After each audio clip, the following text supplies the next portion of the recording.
इस कार्यक्रम के पुण्यार्जक हैं सौभाग्य भक्त श्री संजय जैन, श्रीमती ममता जैन, ग्रेटर कैलाश, दिल्ली।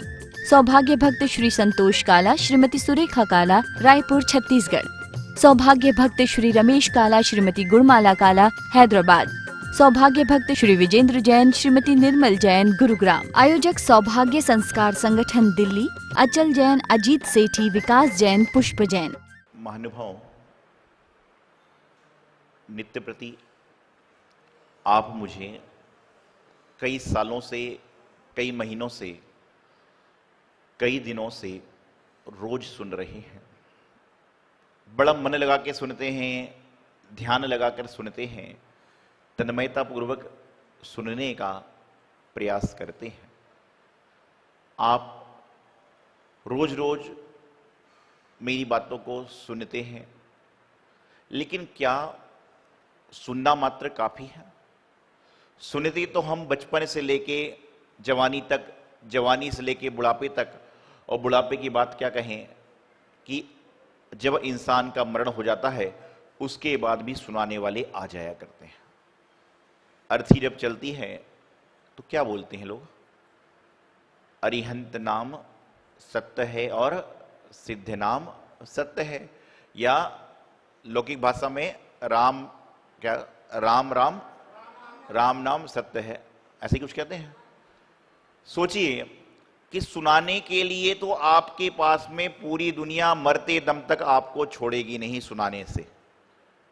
बचपन में माँ की लोरी, जब बच्चा बोल नहीं सकता है, बचपन में माँ की लोरी, स्कूल में मास्टर की बात, कॉलेज में प्रोफेसर की बात, शादी के बाद, शादी के बाद पति पत्नी को सुनाता है। उल्टा बोल गया क्या मैं? मैं आपको बता रहा हूं कि शादी के बाद में पति पत्नी को सुनाता है, पत्नी पति को सुनाती है, सास बहू को सुनाती है, बहू, अरे जोर से बोलो ना, जो सास बहू के साथ नहीं हो तो बोल सकते हैं। तो क्या है कि सास बहू को सुनाती, बहू सास को सुनाती है। और संतान होने के बाद में अपने बच्चों से हम कहते हैं, बच्चे हमें भी कहते हैं। जवानी में अपने ऑफिस में यदि काम करते हैं तो जो मैनेजर है, मालिक है, व्यापार है, तो ग्राहकों की सुनना पड़ती है। तो सुनते ही सुनते हमारी जीवन निकल जाएगा क्या? बचपन से लेके जवानी तक, जवानी से लेके बुढ़ापे तक, बुढ़ापे से लेके मरण होने तक आपको लोग सुनाने वाले आएंगे। ध्यान रखना, ये जीवन की बहुत बड़ी सच्चाई है कि जो आपके साथ में पास में नहीं बैठता है, मरने के बाद में घर में जरूर बैठेंगे और चाय पीकर जरूर आएंगे। पता नहीं मुझे क्या व्यवस्था होती है, लेकिन कहते हैं यदि कोई मर जाए, कोई एक्सपायर हो जाए, दुनिया से चला जाए, तो उसके बाद वैसे एक बात होती है, जैसे कोई यदि आदमी अपने मरण को प्राप्त हो जाता है तो लोग क्या बोलते हैं, लौकिक भाषा में क्या हुआ, क्या बोलते हैं? मरण हो गया, चला गया। और क्या बोलते हैं? हाँ, ये बात, स्वर्गवासी। मैं एक बार एक घर में आहार लेने गया। भाई घरों में जब आहार लेने जाता हूं तो पूर्वजों की फोटो लगी रहती है और सभी फोटो में लिखा रहता है स्वर्गवासी डैश डैश डैश। तो मैंने एक दिन आहार लेते लेते सोचा कि हे भगवान, यहां तो मरने के बाद सीधा सर्टिफिकेट स्वर्ग का मिल रहा है। जिस आदमी ने कभी भगवान जी का अभिषेक भी नहीं किया, सम्मेद शिखर के दर्शन भी नहीं किए, जिस आदमी ने जाकर मंदिर में मुनिराज को दर्शन करके आहार नहीं दिया, जीते जी तो कहते थे कैसा नारकी जीव है, कैसा नास्तिक जीव है, इसने मंदिर दर्शन नहीं किए, और जैसे ही उसका अंतिम संस्कार हुआ फोटो पर लिख गया स्वर्गवासी। मतलब जीते जी उसने कभी स्वर्ग के काम नहीं किए और मरने के बाद फोटो पर टंग जाता है स्वर्गवासी। कैसी लीला है भगवान। तो भगवान जी से हम लोग बातें करते हैं, जैसे आते हैं, आप भी अपनी बातें करते हो, हम लोग भी करते हैं बातें, चैतन्य भगवान जी से करते हैं, यहां करते हैं, उनसे करते हैं। तो भगवान जी ने मुझे उत्तर दिया, मेरे ध्यान में बताया कि भैया इनके आगे स्वर्गवासी इसलिए लिखना पड़ रहा है कि इन्होंने जिंदगी में कभी अपने जीते जी स्वर्ग में जाने जैसे काम नहीं किए। तो अब लिखवा देता हूं स्वर्गवासी कम से कम अगली गति में तो स्वर्ग जैसे जाने जैसे काम कर दें। क्योंकि आप बताइए, यहां पे बहुत सारे लोग बैठे हैं और यदि यहां पे मान लीजिए जब सही माहौल होता है 500,000 लोग होते हैं और उनमें से यदि कोई कह दे कि फलाने स्वर्गवासी आ गए हैं तो क्या होगा? यदि बहुत बड़ी सभा लगी हुई है और उस समय कोई अनाउंसर, कोई व्यवस्थापक कोई कह दे कि यहां पर 3 स्वर्गवासी बैठे हुए हैं, तो पता चले 15 मिनट बाद महाराज जी और स्वर्गवासी रहेंगे, बाकी सब निकल लेंगे। क्या होगा बाद में? यही होगा कि मालूम चलेगा कि जो है 3 स्वर्गवासी बैठे, बाकी सब निकल जाएंगे, क्योंकि सबको पता है स्वर्गवासी मतलब चल पड़ा, टिकट कट चुकी है। इसका मतलब यह हो गया कि जब आप अपने आप को स्वर्गवासी कहला नहीं सकते तो इसका मतलब क्या हुआ? बताइए क्या हुआ फिर? भाई स्वर्गवासी आप अपने आप को कहलाना चाहते नहीं हो जीते जी, तो फिर क्या कहलाओगे? नरकवासी, त्रेंचवासी कि मनुष्यवासी? मनुष्य गतिवासी। मोक्ष मिलना नहीं है, मोक्षवासी भी कोई कहना पसंद नहीं करता है, नरकगामी पहना पसंद। तो मैं आपको बताना यहां पर यह चाह रहा था कि जीते जी हम लोग सुनते आए हैं, मेरी सुन रहे हो, सबकी सुन रहे हो, सुनो, सुनने में कोई बुराई नहीं है, लेकिन सुनने के बाद में कुछ तो ग्रहण करो। मेरे भाई मैं बार बार एक बात कहता हूं, सुनो कोई बात नहीं है, बोलो कोई बात नहीं है, लेकिन सुनने के बाद उसको चुनने का तो प्रयास करो, ग्रहण करने का तो प्रयास करो। जो महिलाएं घर में जब गेहूं चावल आदि को साफ करते हैं, पुरुष वर्ग जब मंदिर में आते हैं चावल चढ़ाने के लिए आते हैं या अन्य सारी कार्य करते हैं, तो एक बार नजर जरूर मारते हैं कि कोई चावल खराब तो नहीं है, कोई टूटा तो नहीं है, कोई कंकड़ पत्थर तो नहीं है। दाल को जब आप बनाते हो, भोजन पकाते समय, तो दाल में एक बार नजर जरूर मारते हो कि दाल में कोई कंकड़ तो नहीं है। और कई बार होता है कि जब दाल आदमी खाता है, चावल आदमी खाता है, तो कंकड़ भी गलती से आ जाता है। कभी आया आप लोग के साथ? कुछ कहते हैं महाराज जी आप पूछते हो जब हम साथ में होते हैं, बोलें क्या? हाँ बोलें कि ना बोलें? तो आ जाता है। और आने के बाद जब आप कहते होगे, आने के बाद, अरे वो कह रहे होटल में आ जाता है, घर की बात नहीं कह रहे। तो मैं आपको बताना चाह रहा हूं कि जब कंकड़ यदि मुंह में भोजन करते समय कंकड़ यदि आ जाता है और आपने यदि कह दिया, चाहे आदमी ने, चाहे औरत ने, चाहे बच्चे ने, कि कंकड़ आ गया, क्या बात है, तो जवाब क्या मिलता है? जवाब क्या मिलता है? अरे दांत नहीं है क्या? क्या जवाब मिलता है? कि दांत। ये देखिए मैं आप किसी की बात नहीं कर रहा हूं, मैं तो जो सुनता हूं इधर उधर से वो बात बता रहा हूं कि दांत नहीं है, एक आध आ भी गया तो क्या दिक्कत, दांत को मजबूत करो। तो मैं आपको बता रहा हूं कि जिस प्रकार से दाल आदि होती है उसमें आप कंकड़ पत्थर को निकाल देते हो और अच्छी अच्छी दाल को चुन लेते हो, उसी प्रकार से आप इतना सुन रहे हो टेलीविजन के माध्यम से, मोबाइल के माध्यम से, आईपैड, लैपटॉप के माध्यम से, साक्षात में मुनि महाराज को सुनते हो, धर्म के अलावा अन्य चीजों की बात सुनते हो। हर जगह आपको कहा जाता है गुड मैन बनो। क्या बनो? गुड मैन बनो, अच्छा आदमी बनो। और गुड़ समझते हो? गुड़ कैसा होता है? मीठा होता है। कौन से कलर में होता है? भूरा, भूरा, लाल, पीला, कैसे भी समझ लीजिए। देखिए गुड़ जो होता है वह मीठा होता है, और यहां तक कि कह जा रहे हैं कि शक्कर खाना बंद करो, गुड़ खाना चालू कर दो। और गुड़ हर आदमी को पसंद है, हर आदमी को गुड़ पसंद है, यहां तक कि मक्खी को भी बड़ा गुड़ पसंद होता है। लेकिन जब मक्खी ज्यादा गुड़ के लालच में पड़ जाती है तो क्या होता है? फंसकर अपने प्राण गवा देती है। तो सारी बातों को सुनिए, अच्छी बातों को सुनने के बाद में उसको चुनने का प्रयास करें, और व्यर्थ की बातों को सुन के भी बैठे रहोगे बैठे रहोगे बैठे रहोगे तो उसमें फंस जाओगे और फंसकर अपने प्राण गवा दोगे। सोचिए जब मुनिराज का केसवंश देखते हो तो ऐसा लगता है कि हे भगवान धन्य है हमारी मुनिराज, धन्य है ऐसे या धन्य है वैसे। और जैसे ही गेट के बाहर व्यवस्थापक कह दें कि आज आपको आहार में आना है, आज प्रवचन में आना है, अरे मैं तो जरूर आता, मैं तो जरूर आती, लेकिन मेरे घर में तो पति भूखे हैं, मेरा बच्चा भूखा है, हो गया काम।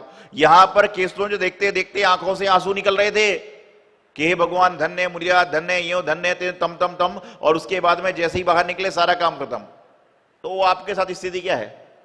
आप लोगों ने इन चीजों को, धर्मालय को, धर्म आराधन के केंद्र को, अन्य सत्संगति के केंद्र को सिर्फ सुनने का प्रयास करते हो। और कई लोग, कहावत थी एक पहले कि एक कान से सुना, एक कान से सुना और बोलते थे, क्या बोलते? एक कान से सुना और दूसरे से निकाल दिया, एक कहावत होती है।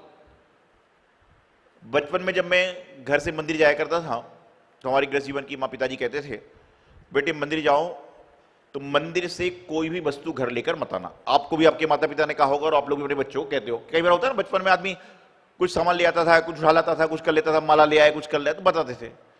तो मैं सोचता हूं कि माता पिता ने वो बात बताई, लेकिन थोड़ी सी चूक करी। उन्होंने आपसे कहा, हमसे कहा कि मंदिर जाओ तो मंदिर से कोई वस्तु लेकर मत आना। तो हम लोगों ने क्या किया, महाराज जी की बात को बड़े तल्लीनता से सुनते हैं, त्यागी वृत्तियों की बात को बड़ी तल्लीनता से सुनते हैं। लेकिन माता पिता ने कहा था कि मंदिर जाओ तो मंदिर से कोई वस्तु लेकर घर मत आना, तो हम लोगों ने क्या किया, जो सुना उसको वहीं छोड़ दिया। कि बचपन सुना कि मंदिर से कुछ लेकर, अरे भैया वस्तु के लिए कहा था, कॉपी पेन घड़ी के लिए कहा था, इसके लिए नहीं कहा था कि ये तो आप लेकर जाओ और लोगों को दो, ये तो लेकर जाओ लोगों। देखिए हमारी क्या होता है, यही समझ है। तो हमें बचपन से सुनाया जा रहा है, जवानी भर सुनते आए, बुढ़ापे में भी सुन रहे हैं और मरने के बाद भी सुनना है। सुनते सुनते तो हमने अपना जीवन निकाल दिया, लेकिन क्या हम इस योग्य बन गए हैं कि हम भी किसी को सुनाने का प्रयास करें? क्या हमने अपने अंदर इतनी काबिलियत को पैदा कर लिया है कि हम भी लोगों को सुनाने का प्रयास करें? देखिए, लोग मेरी बात को इसलिए सुनते हैं कि हम लोग धर्मगुरु हैं, लोग मोटिवेशन की बात को इसलिए सुनते हैं कि वो मोटिवेटर है, लोग शिक्षक की बात को इसलिए सुनते हैं कि वो शिक्षा दे रहा है, लोग राजा की बात को, प्राइम मिनिस्टर, चीफ मिनिस्टर की बात को इसलिए सुन रहे हैं कि वह उस पद पे आसीन हो गए हैं। तो हम भी यह प्रयास तो करें कि हमारी बात भी लोग सुने, समझें। तो लेकिन कब समझेंगे? जब आप हितकारी बात करोगे, दूसरों की कल्याणकारी बात करोगे। नहीं तो क्या होगा, सुनते सुनते सुनते सुनते सुनते जीवन निकल जाएगा और बस हमारी स्थिति उस बोझ ढोने वाले जानवर की तरह हो जाएगी कि जिसके जीवन में सिर्फ पीठ पर बोझ ढोकर चलना ही हुआ करता है। कौन सा जानवर होता है?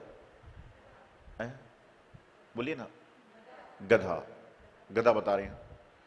आपको पता है जब हिंदी की वर्णमाला लिखी गई तो का से लिखा गया कबूतर, यही बताते हैं, का से कबूतर, खा से खरगोश, गा से गधा। आपको पता है कि ये जो वर्णमाला बन रही थी, तो जब गा से बात आई तो सब लोग बोले गणेश रखो, गणेश। क्या रखो? गणेश रखो। तो जैन लोग खड़े हो गए कि बोले गणेश कैसे रखे जाएंगे, हमारे जैन धर्म में गणेश को नहीं मानते हैं। तो बोले क्या रखें? बोले गणधर रखो। क्या रखो? गणधर रखो। तो सारे लोग गणधर पे राजी हो गए। दूसरे कौम के लोग खड़े हो गए, कैसे गणधर रख दे, तो जैनियों का है।